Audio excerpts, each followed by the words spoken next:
이 손실 중인 구간은 반드시 나옵니다. 언젠가는. 이 수익을 복리를 키워서 많이 쌓아놓으면 이게 불가능한 구간이 나와요. 그렇기 전에, 그 기간값이 입혀지기 전에는 나올 수밖에 없거든요. 그 구간에 그 구간 발견해가지고 막 어떻게 죽이려고 하면, 그런데다 왜 내가 지금 손실나고 있다 왜 자랑을 해? 자랑도 아닌데.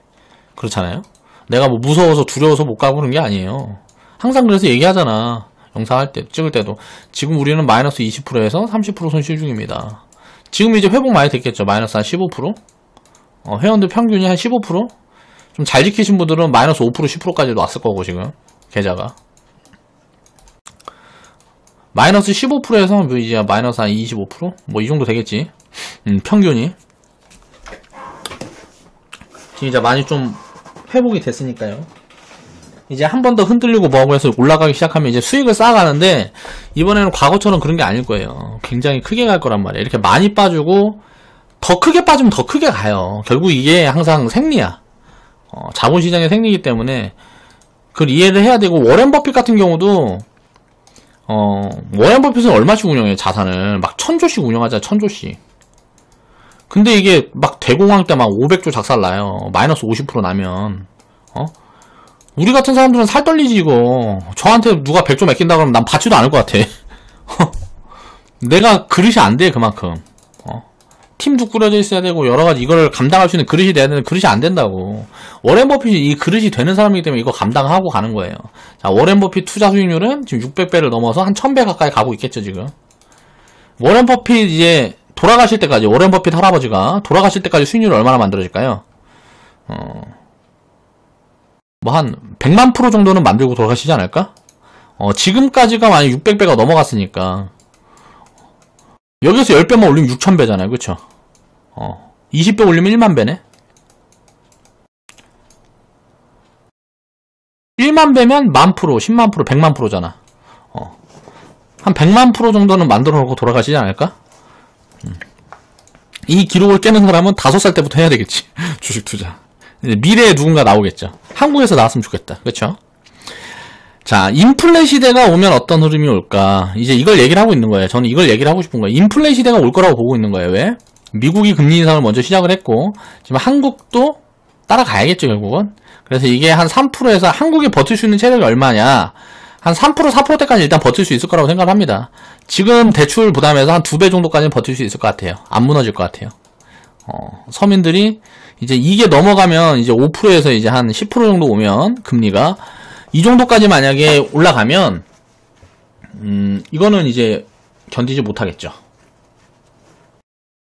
그래서 기준금리가 한 3%에서 4%대까지는 일단 뭐 무난하게 갈 것 같고, 그럼 지금 지수가 우리가 딱 생각해보면 어때? 지금 우리가 1.5배잖아요. 저는 그래서 지수가 지금 그래서 저는 4,000도 이게 몇 년 동안 이렇게 진행이 될지 모르지만, 이게 뭐 급하게 과거처럼 우리나라가 급성장할 때처럼 그렇게 진행이 되진 못할 것 같아요. 근데 이렇게 진행이 되는데 이게 뭐 5년이 걸리든 10년이 걸리든 뭐 4,000포인트에서 1만 포인트는 볼 거라고 보는 거죠. 이렇게 금리가 올라가는 시점에는. 그래서 물론 중간에 갑자기 무슨 단기 리스크가 걸리거나 잠깐 경기가 꺾이는 부분이 보여서 다시 뭐 1% 금리로 다시 내려앉고 뭐 이렇게 될 수는 있겠지, 장기적으로. 근데 결국은 이제 인플레 시대로 갈 것 같다는 거예요, 전 세계가. 이제 디플레 시대는 끝나지 않았냐. 왜? 우리는 4차 산업이 있으니까. 이 4차 산업이라는 게 폭발하는 시기가 앞으로 10년, 20년 안에 무조건 올 거라는 거죠. 이거는 뭐 현실이니까. 이미 뭐 3년, 5년만 지나도 많이 달라질 거예요. 많이 달라지겠지. 이제 막 자율주행차 막 이제 보여지고 막 하면, 이게 한 3년, 5년에 이거 보여주면 이제 한 10년, 20년 있으면 어때요? 자율주행차만 돌아다니는 거예요. 전 세계 자율주행차만 돌아다니는 거라고. 그리고 막 로봇 돌아다니고 이런 세계가 이제 뭐 10년, 20년 안에 만들어지는 거지. 이거 생각해보면, 와, 그렇게 빨리? 라고 생각을 할 수도 있어요. 저도 그렇게 생각이 드는데, 생각을 해보면, 과거에 10년 전에 나 삐삐 들고 다녔거든. 20년 전에. 내가 막 초등학생 때 이럴 때 보면, 내 삐삐 들고 다녔어요. 지금 상상해보면 웃겨. 상상도 안 된다고. 이제 미래의 20년은 다 로봇이 길거리 돌아다니고 할 거 아니야. 그러니까 그럴 때 뭐 어떻게 해야 돼? 우리가 뭘 해야 될까? 우리가 할 수 있는 거. 뭐 투자 말고 뭐 다른 방법이 있어요? 내가 로봇 만들 수 있나? 그래서 해야 된다고 저는 보는 거죠. 20년 후에도 마찬가지겠지. 이제 20년 후에서 이제 또 뭐 이제 20년 지나면 달나라가 살 수도 있잖아요. 그럼 달나라를 내가 갈 수 있는 방법을 내가 만들 수 있나? 달나라 갈 수 있는 그 기술을 갖고 있는 그 회사를 사야죠. 투자를 해야겠죠. 그러니까 인플레 시대가 오면 어떤 흐름이 진행이 될까? 자, 한국은 서민들의 자산 보유 비중을 보면 부동산이 무조건 70% 이상이죠. 자산 전부가 그냥 부동산에 들어있다고 보면 됩니다. 자, 부동산 가격 50%는 부채죠. 대부분 다 이제 50%, 이 50%를 미만으로 갖고 있는 사람들은 서민이 아니에요. 50%는 부채일 거고. 우리나라 재정 상태를 보면 가계부채가 1,500조. 지금 한 1,600조 된 것 같은데? 그리고 국가부채가 한 1,500조 되고요. 기업부채가 가장 낮을 거예요. 이거는 정확하게 모르겠어요. 이 통계가 언제인지 모르겠는데 내가 이걸 한번 봤는데 지금 다시 찾아보니까 못 찾겠더라고. 결국은 우리나라는 국가하고 가계가 위험해요. 기업들은 리스크가 없다. 유보율이 장난 아니거든. IMF 겪고 20년이 지났잖아요. 그러니까 대기업들, 중소기업들은 다 죽을 수 있어요. 많이 죽겠죠. 중소기업들은 많이 죽겠지. 자동차 산업도 중소기업들 많이 죽겠죠. 현대차 안 죽어요. 안 죽는다고. 나라에서 버리지 않는 이상 안 죽어. 그러니까 이런 부분들이 굉장히 그렇게 뭐 건전하지 못하다. 자산 비중이 부동산에 들어가 있어서. 자, 가계부채와 기업부채는 서민과 중소기업에 몰려있고, 국가부채는 외환 보유고 때문에 당장은 리스크가 적다고 판단이 된다. 이 당장이라고 얘기한 거는 한 1년에서 3년 이야기를 하는 겁니다. 이 구간 이후에 언젠가 리스크가 오는데 이 부분으로 무조건 리스크가 올 거라고 저는 보는 거죠. 뭐 2020년에 올 수도 있고 2022년에 올 수도 있고 21년에 올 수도 있고 그런 거지 뭐. 부동산 리스크가. 이게 만약에 그 전에 북한이랑 뭐가 되고 인프라 투자가 엄청 확대되고 하면 한 3, 4년 더 가가지고 버블 더 키워놓고 죽는 거고, 북한이랑 뭐가 잘 되면 이제 뭐 협업하고 뭐하고 하면은 이제 버블이 엄청 끼겠죠. 실질적으로 무슨 득이 있는 것보다 그 미래에 대한 가치를 엄청나게 반영을 하겠죠. 그럼 버블이 엄청 껴서 뭐 죽을 수도 있어요. 이렇게 되면 더 크게 죽는 거지.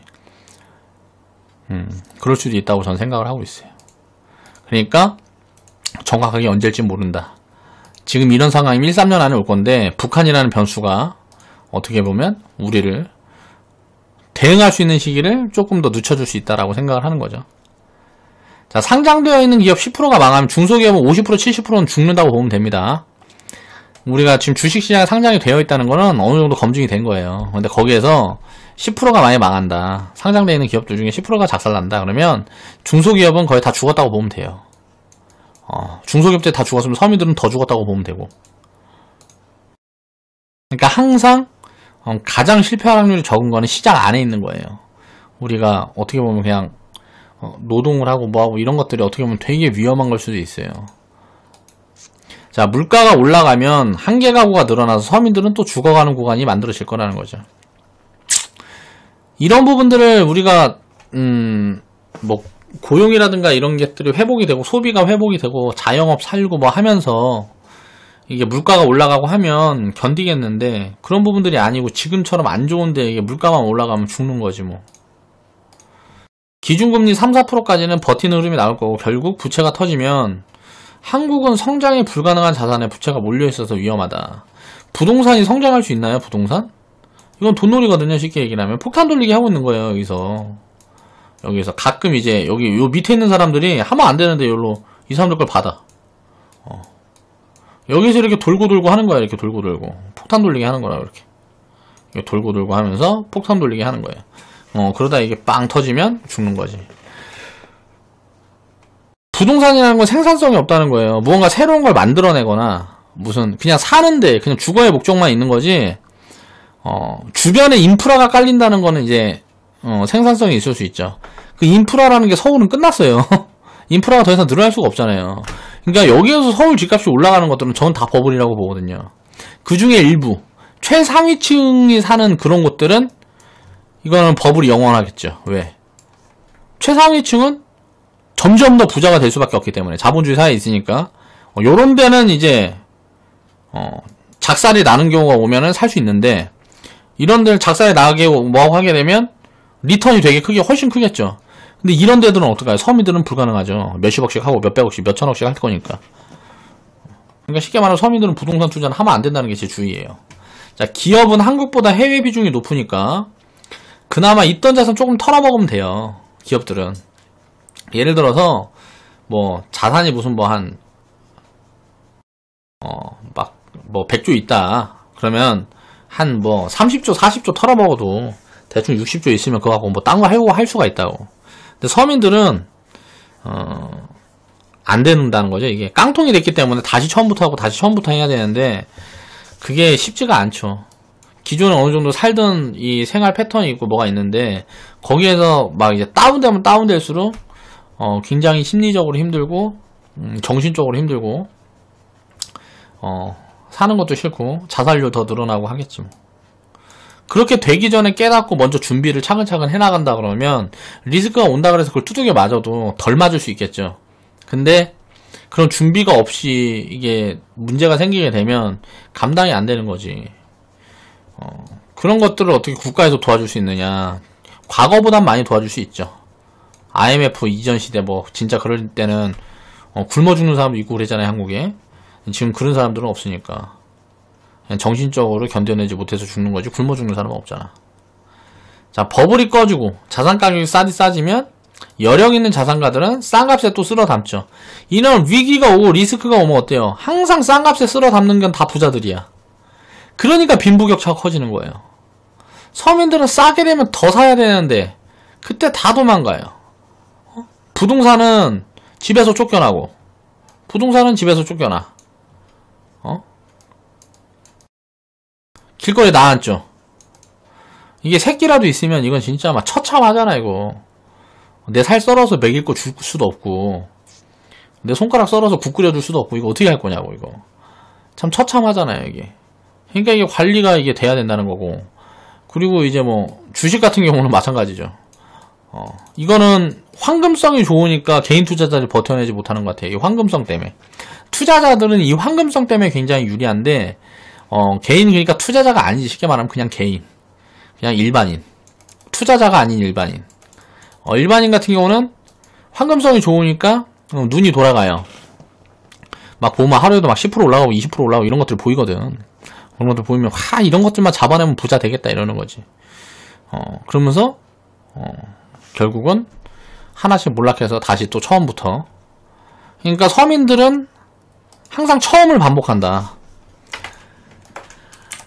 자, 오늘 이야기하는 거는 그래서 자산이라는 거는 끊임없이 싼 것만 비싼 거 팔아. 싼 거만 채워가면 된다. 이거는 그릇이 클수록 범위가 넓어지겠죠. 예를 들어서 주식이나 부동산, 또 무슨 뭐 금, 또 해외에 있는 자산들, 뭐 이런 것 계속 범위를 확대해가면서 이제 자산을 내가 뭐 이런저런 분석을 하든 뭘 하든 해서 비싸다 생각이 되면 거기서 덜어서 싼 거를 계속 찾아가는 거죠. 그 과정이 투자예요. 이 과정이 전 투자라고 생각을 하는 거죠.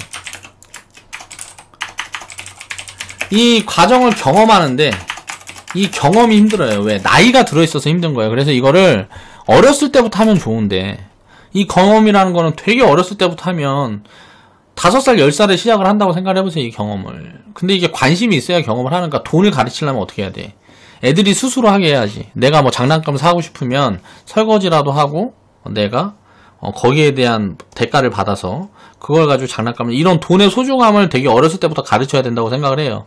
그래서 그런 부분들에 대해서 돈에 대한 욕심이라는 게 생겨야 되는 거죠. 근데 이제 그 욕심이 과하지 않을 수 있는 그런 인격도 부모는 갖춰줘야 되겠지. 그게 되면 어떻게 될까? 하고 싶은 일을 찾아야 되는 것 같아요. 그러니까 교육이 그런 식으로 가야 되는 것 같아요. 자본에 대한 여유, 내가 먹고 사는 거에 대한 여유를 먼저 가르치고 그 다음에는 이제 하고 싶은 거 행복해질 수 있는, 그러니까 행복을 가르쳐야 되는 거죠. 저는 거의 본 적이 없어요. 제 주변에는 이제 내가 뭐 거래처 사장이나 뭐 하면서 만난 사람들이 있어요. 그러니까 있는 사람들은 만나면 있는데 내 주변에는 본 적이 없는 것 같아. 하고 싶은 거. 이 하고 싶은 일, 자기가 하고 싶은 일을 해서 먹고 사는 사람이 거의 없더라.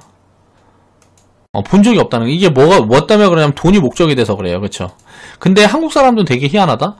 이 돈이라는 거를 가리치면은 뭔가 좀, 뭐 양아치 같고 뭐 그런가 봐. 그러니까 돈에 대한 얘기하고 뭐하고 하면은 양반이 아니라고 되게 싫어해. 사람들이. 그러면서 맨날 돈을 원하지. 이게 무슨, 그런 괴리감이 있는 것 같아요. 문화에 대한 괴리감? 이런 게 있다는 거지. 돈이 전부다는 안 하면서, 예를 들어 맨날 얘기를 해. 돈이 전부는 아니래. 자녀들한테도 왜 그렇게 가르치는지 모르겠어요. 돈이 전부는 아니라고 얘기하면서 소고기 못 먹고 돼지고기 먹으면 마음 아파하고. 돈이 전부는 아닌데 왜? 그런 거 못하는데 왜 마음이 아파? 돈이 전부는 아닌데. 돈이 전부기 때문에 그런 게 마음이 아프는 거예요. 그런 것들 할 수 있는 거를 자기 역량에서 하면서 그런 것들이 뭐 속상하고 서운하고 안 하면 돼요. 애들 예를 들어서 뭐 기저귀 싼 거 쓰고 내 여력이 그만큼인데 어떻게 할 거야. 그런 것들이 당당해야 되고 나중에 내가 이런 것들을 갖춰서 더 잘해줘야지. 돈에 욕심이 있어야 된다는 거죠. 그런 게. 그리고 나서 그 하고 싶은 것들을 하면서 그 이상의 여유를 꾸리는 사람들이 많아져서 이 하고 싶은 일을 해야 되는 것 같아요. 그러니까 일이라는 게 목적이 돈이 되는 게 아니고, 그러니까 일은 취미가 돼야 된다는 거죠. 이렇게 되면 행복할 것 같아. 내가 일을 돈을 목적으로 하는 게 아니고 취미가 목적인 걸로. 돈은 그럼 뭘로 해야 되냐? 이 경제교육을 어려서부터 받아야 되는 것 같아요. 이런 거를 이제 어려서부터 받아야 이런 거에 대한 개념이 생긴다는 거지. 저는 모르겠어요. 저도 지금 개념이 확실히 있다라고 얘기를 못 하겠어요. 나도 나는 이제 혼자 탐구하면서 공부하고 뭐하고 하면서 내 나름의 방식대로 그렇게 하면서 계속 찾아가고 있는 거죠. 여기 돈에 대한 거, 돈이 뭘까? 이걸 어떻게 사용해야 되고 뭐 이런 것들을 계속 찾아가고 있는 거죠. 이 버는 거에만 관심이 있었다가 이제는 쓰는 거에도 관심이 많은 것 같아요. 이제 욕심이 점점 살면서 줄어든다 그래야 되나? 전에는 막 몇 수천억 있고 싶었거든. 근데 내가 그 정도 그릇이 안 되는데 그 돈이 있었으면 정말 큰일 났겠다라는 생각을 해, 요즘은. 그래서 하나님이 그런 돈을 나에게 내려주지 않았구나. 정말 큰 기회가 인생을 살면서 많이 있었음에도 그런 기회를 다 살려주지 않은 거는 내가 그릇이 부족했기 때문이구나. 그럼 이제 그릇이 좀 갖춰지면 주겠지 뭐 나한테 그거. 그럼 내가 그거 잘 써서 무언가 이로운 무언가를 만들어내면 되겠죠. 그래서 시간이 좀 흐르면 이런 부분들이 다 증명이 될 거다. 그런 부분들은 역사적으로도 계속 반복되고 있고 우리가 바라보고 있는 어떤 거에서도 계속 반복이 되고 있어요. 그러니까 이런 거를 깨우치느냐 못하느냐의 차이인 것 같아요. 부자가 될 수 있는 사람과 내가 돈 생각 안 하고 살 수 있는 사람. 그 과정을 거치면서 세월을 흘려야죠. 그 과정을 거치면서 10년, 20년을 견뎌야 된다는 거죠. 예를 들어 지금 60대다 내가 60대 어르신이면 80까지 살아도 요즘은 청춘일 수 있어요. 이제 뭐 70, 80 되면은 그때는 이제 뭐 기대 수명이 100세가 아니고 150세, 200세가 될 수 있잖아요. 그렇기 때문에 항상 지금이 중요한 것 같아요. 저도 항상 저는 지금 늦었다고 생각을 했었거든요. 그런데 뭐 나이 35인데 그렇게 생각하고 있습니다. 그래서 되게 이런 부분들이 되게 어려서부터 알고 그 자유를 좀 어려서부터 그릇을 갖춘 상태에서 알아가게 되면 세상을 살면서 되게 행복하고 유리하지 않을까. 그래서 우리도 커뮤니티에서도 이런 부분들을 많이 활성화해서 그런 쪽으로 지원을 할 수 있는 사업들을 많이 해야 되겠죠. 나중에는. 자, 그렇게 될 수 있을지 그 전에 망할지는 모르겠지만 저는 망하지 않는다고 생각을 하고 있으니까 계속 하고 있는 거고요. 자, 돈 갚아야 될 사람도 많고 내가 사죄 드려야 될 사람도 많고 그렇기 때문에 망할 수가 없어요. 그래서 이렇게 열심히 하는 거예요. 제가 일을 하면서 진짜 이렇게 열심히 해본 적이 없어요. 태어나서. 그 어떤 일을 해도 그냥 하기 싫으면 놀고 막 3일이라고 막 한 달씩 놀고 막 그랬거든. 옛날에는. 내 능력을 과신을 했던 거지. 나이를 점점 더 먹어가면 먹어갈수록 일을 더 열심히 해요. 정말 거꾸로 됐지. 그래서 또 영상을 제작을 하다 보니까 쓰잘데없는 소리들을 되게 많이 했는데 요즘 이런 경험을 반복해서 겪어가면서 항상 경험하는 것 같아요. 개인 투자자들은 이런 과정들을 절대 이겨내지 못하는데 내가 이걸 할 수 있는 방법들은 뭘까? 사실 그래서 회원분들한테 많이 감사합니다. 나는 이렇게 잘 견뎌주실지 몰랐거든요. 사실 쌍욕 먹고 싸대기 몇 대 맞고 뭐 그럴 걸 항상 각오했었어요. 일을 시작하기 전부터. 이런 구간은 언젠가 만나게 될 거니까. 근데 이렇게 일찍 만날지 몰랐던 거죠.